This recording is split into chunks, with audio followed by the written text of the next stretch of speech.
Assalamualaikum warahmatullahi wabarakatuh. My name is Muhammad Iman bin Azizan. I'm gonna explain a little about the background of company we had interview. Okay, the first one is Intra Harta Consultants Serdam Berhad. This company, one of our member, which is Erdina Ain, the last presenter.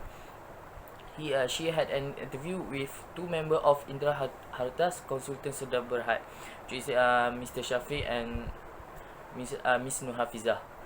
This company, they exercise property consultants, property, machinery, valuer and real estate agent. This company has been established since 22 March 2000. And mainly the headquarters is in Selangor. The second company we had interview is Hebat Realtors. This company, all of our members, which is my team, an interview with this company with one of the founder, which is Encik Rashid.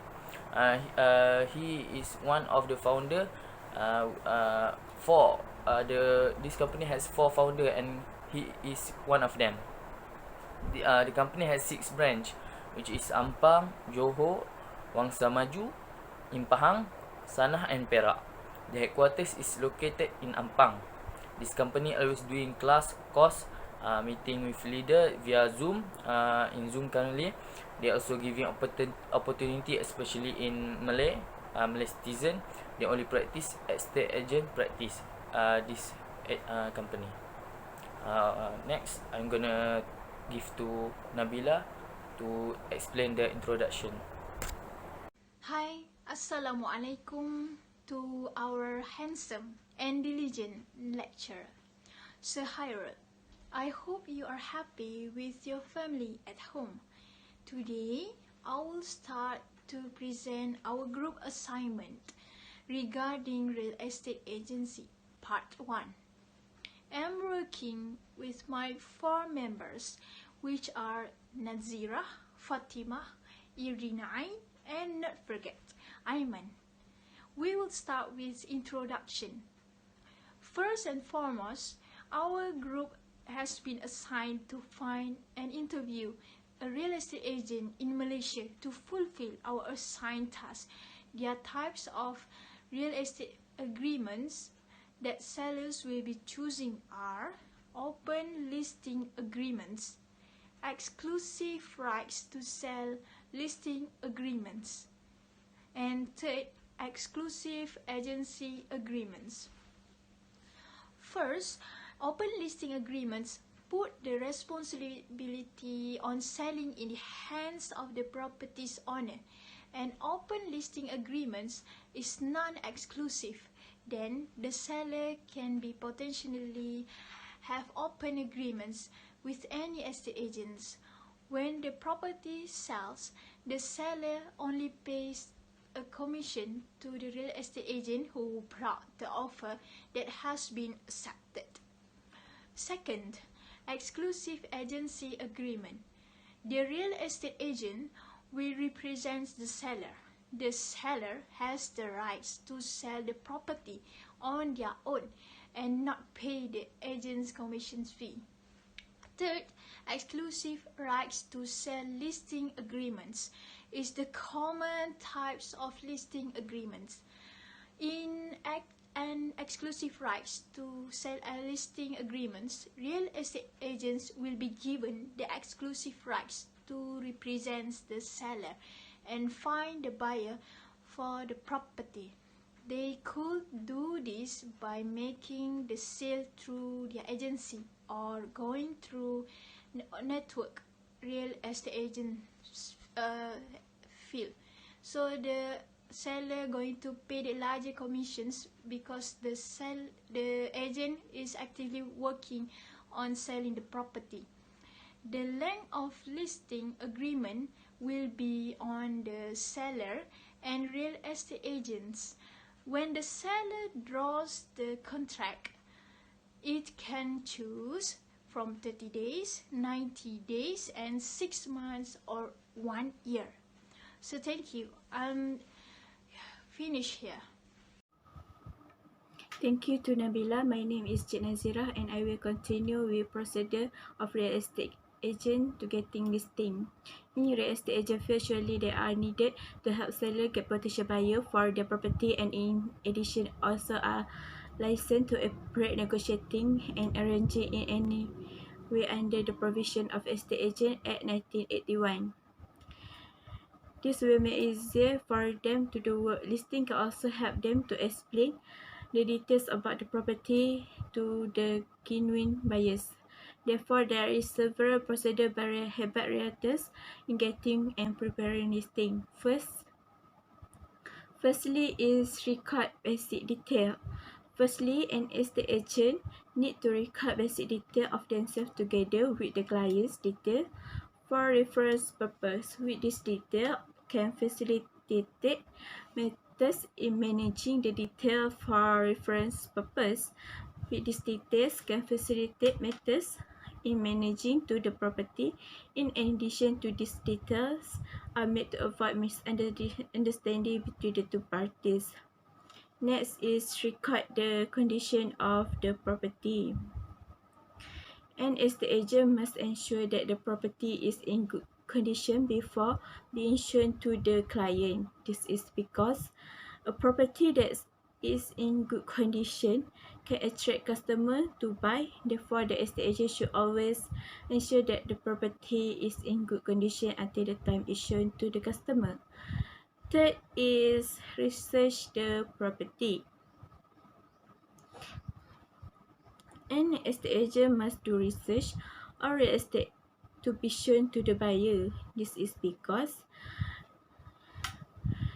we can know that the buyer must want the property have in a good condition and can use for a long time. In order to inspect of the property, this item must apply which are the location and age, the floor plan, including the site square footage, the number of bedrooms, additional facilities such as bathrooms, presence of garden, parking availability, proximity to nearby facilities such as large towns, schools and college, and other than that. Next is formal inspection. This is the most important stage in preparing real estate listing. Based on the interview with Encik Abdul Rashid, he always bring an inspection form and some tools such as smartphone, tablet and camera to make sure he alerts with all details and won't lack specific data. By using all of the tools, he can do the inspection more easier. Five is pricing. Listing price is a contract when do a listing. This price can change during the listing to lower or raise the price before it sells. Next is post inspection. This is last step for do a listing.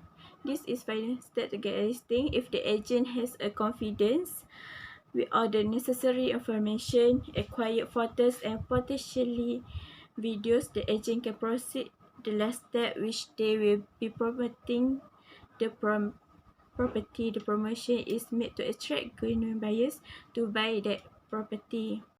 That's all from me. Next, I will pass to Aiman. Assalamualaikum. Thank you, Miss Nazira. Now I'm gonna explain about types of challenges during listing. There are two types of challenges during listing. First is before the listing, and second is after the listing. So the reason becomes challenges before listing because the client not trust the capability of estate agent service. Either they do not trust the estate agent, or they not believe the service may provide good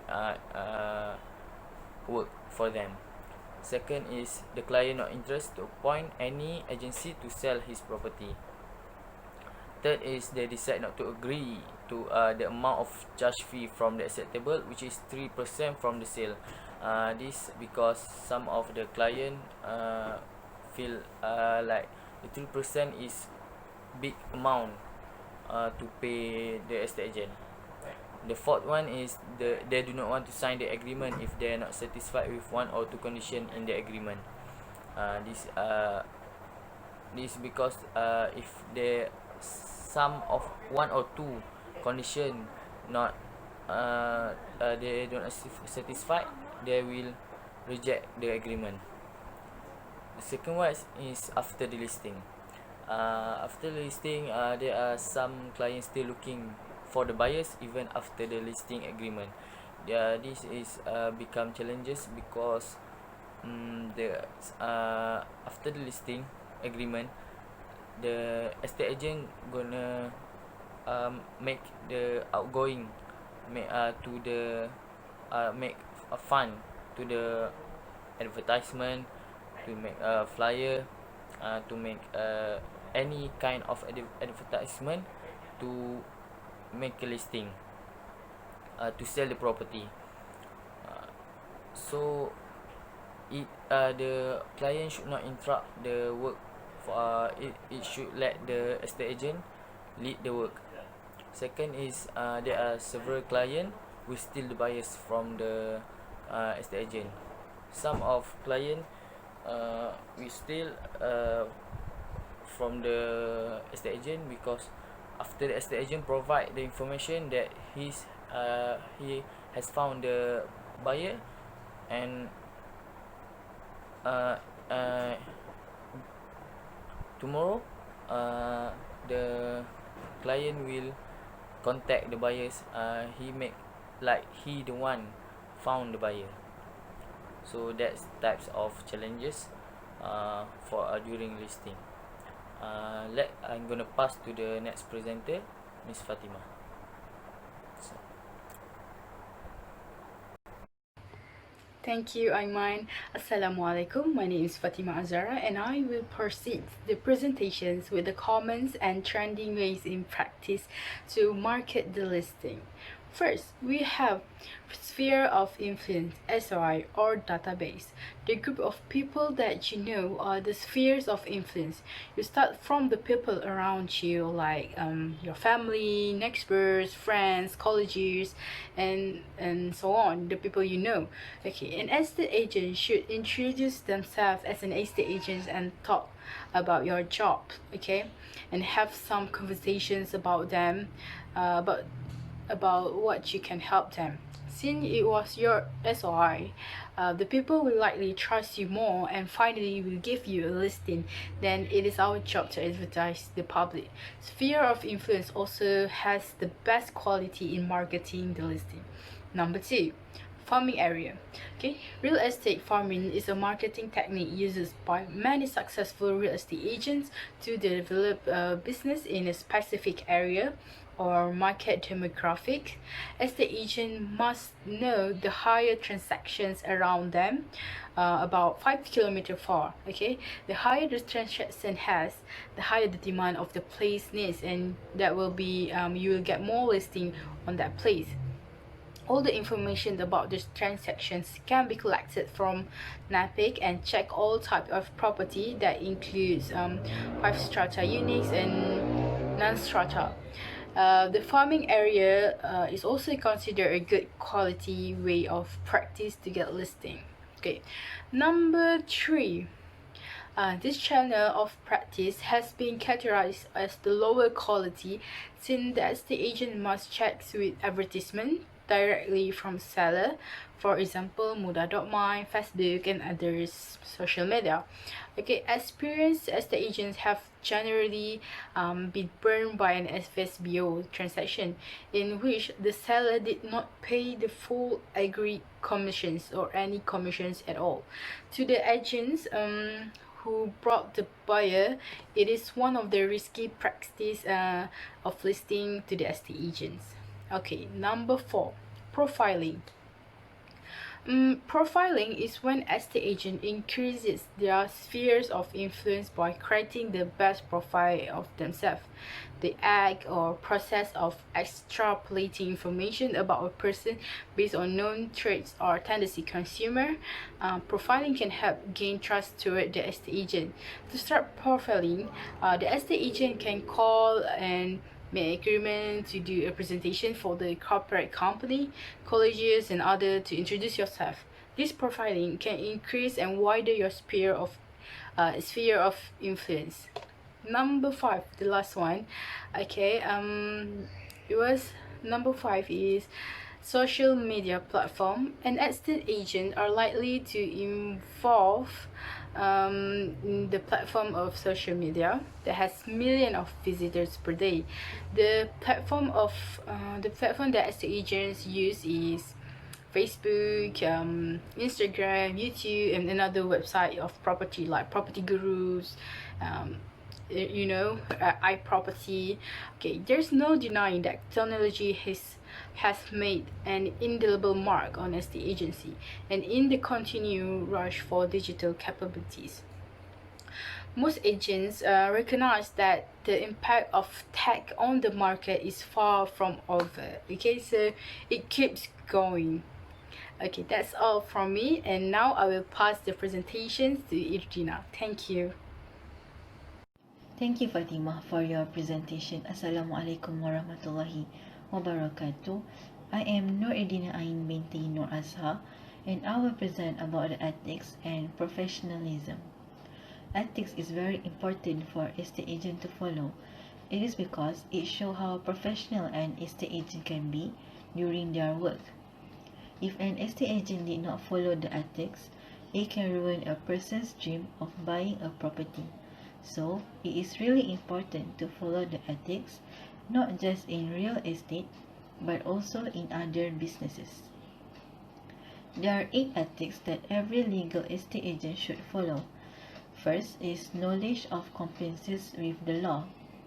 An estate agent should follow and be fully conversant with the Valuers, Appraisers, Estate Agents and Property Manager Act 1981, and also need to have a knowledge about all the relevant laws, statutory provision and applicable to real estate and real estate agency practices and business. Second, continuous professional development program.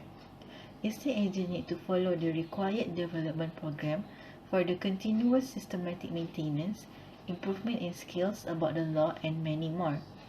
These matters affecting the real estate agency practice so they can execute their professional and technical duties to client. Third, conduct of registered estate agent in safeguarding the best interests of their clients by acting with fairness and integrity. They shall exercise reasonable care to stick to the principle of fair competition by controlling themselves with manners to all parties that involve. Fourth, provision of quality services with courtesy, fairness, and integrity. Their duties are bound to give a quality services to their client with absolute loyalty to the highest ideals of integrity, honor, and courtesy.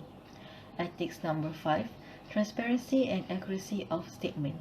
They show a reasonable duty to care to protect the public from the error, fraud, misrepresentation, and unethical practices in the real estate transaction. The 6th ethic is personal interest and relationship to be disclosed. Estate agent shall disclose any past, present, or foreseeable future interest and relationship whether with the client or the property that is being transacted.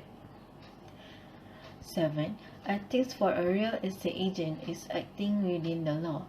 They should always be faithfully observe and perform all the obligation under the Valuers, Appraisers, Estate Agents and Property Manager Act 1981 and the rules. The last ethics that should be followed as a real estate agent is duties of real estate agent in respect of real estate negotiators. Every estate agent have their duty to make sure that their real estate negotiators complies with the core values that contain herein same as the context herein permits. In conclusion, we have required several information such as the procedure and challenges faced by real estate agent in real estate listing, the common and latest trending ways in the market listing, and the ethics and professionalism of real estate agent. It helps us to know that There are several things to do before being a professional estate agent. Besides, there are a lot of benefits to be a real estate agent, such as we can be our own boss, set our own working schedules, decide our own working method, and many more. Finally, it was really a great experience and fun to learn something new during the interview session. We are really thankful and grateful to the estate agent for the interview despite their busy schedule. That is all from our group.